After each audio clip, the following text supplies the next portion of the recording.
আপনি কি খুশিতে কান্না করতে চান? তাহলে ভিডিওটা দেখে যান।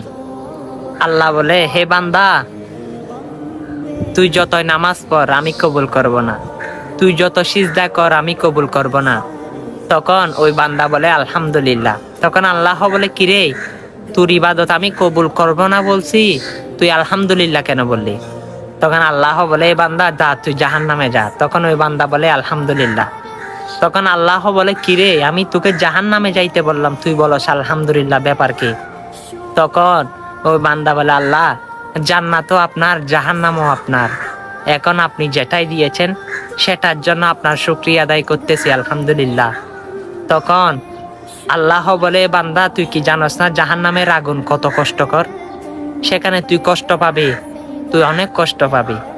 তখন বান্দা বলে, আল্লাহ, যেখানে আপনি আছেন সেখানে যদি আমি কষ্ট পাই তাহলে কেমন দেখা যায়?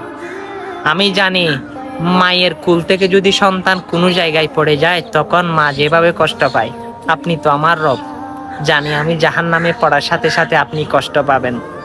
আপনার নামে না রহমান আছে, আপনার নামে না রাহিম আছে? আপনার কি দয়াবান, আপনি তো সমৃদ্ধ, সুবহান। আপনার সামনে যদি আমি জাহান্নামে কষ্ট পাই, জানি আমি আপনার বান্দা, আপনি কষ্ট পাবেন। তখন আমার আল্লাহ বলে, হে বান্দা, আমি তোর কথার প্রেমে পড়ে গেলাম, যা, তোর জন্য জাহান্নাম নয়, আমি জান্নাত বাদেশ করে দিয়েছি। সুবহানাল্লাহ। দেখেন আমার আল্লাহ কতই দয়াবান, আমার আল্লাহ কতই আমাদেরকে ভালোবাসে। আল্লাহু আকবার, আল্লাহু আকবার।